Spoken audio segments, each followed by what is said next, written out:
Од една страна прекрасна природа, од друга купишта смет.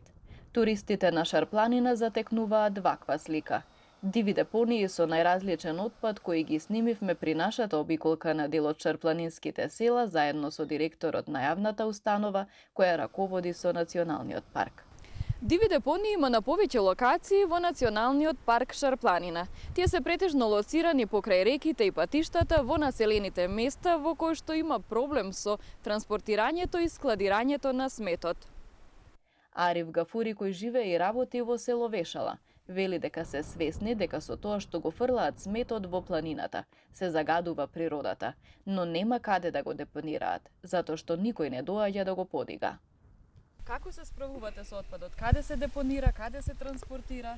Па со отпадот, овде како сте видели ви, ми село немамо кај да носимо друго место. Само овај место е за отпад. Гледамо да го чувам реката и по шумите да не се баца, тука се баца у едно место.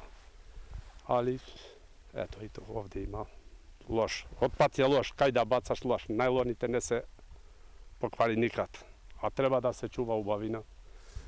Местото видиш како е лепо, али нема кој да чува. Нема институција, предпријатија кои што би се заложиле нели да го подигнат? Не.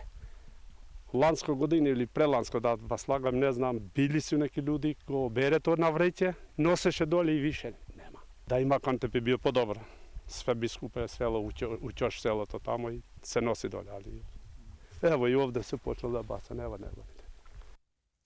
Директорот на Националниот парк вели дека отпадот е фрлан со години наназад и истата практика продолжува и денес. Проблемот го посочува во општините кои не го собираат сметот од неколку шарпланински села, а од друга страна, жители на градот носат во планината. Моментално ето се наоѓаме во коритото на река Пена.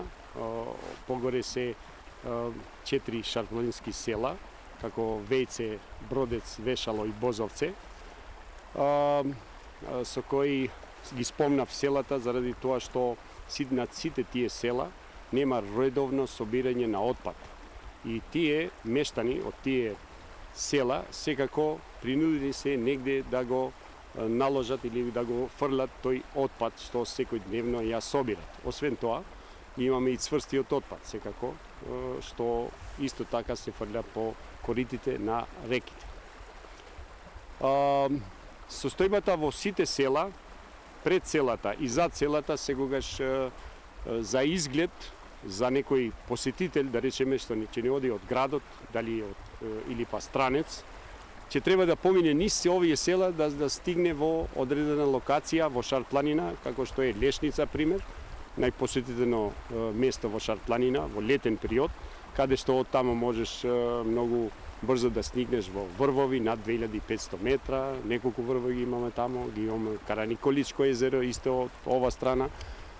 Така што секој посетител што ќе одлучи да оди во овие убавини на Шара, ќе треба да помине низ овие села што ги спомнав. Во селата ситуацијата е катастрофална. Информациите од теренот ни доаѓаат дека кај нив никој не оди за да собира редовно отпад. И тие овие мештани секако се во лоша состојба, моментум, што не знаат што да прават. Од друга страна, има некои што изјавуваат дека иако некој се нафатил со своје возило да го однесе во градот Тетово, па некогаш таму при изфрлување при некој поголем контењер, одреден инспекторат од Тетово им вика да не изфрлят таму. Сега, тие се принудени негде да го ставаат тој отпад. А тој отпад секако завршува низ овие реки што ги имаме и затоа ова е сликата на реките што се пластика, најлони. Од установата велат дека организираат еколошки акции во соработка со планинарските клубови, но проблемот треба да се реши со тоа што општините чии села гравитираат во Националниот парк треба да ги стават во програмата за редовно собирање смет, барање кое го упатиле до нив.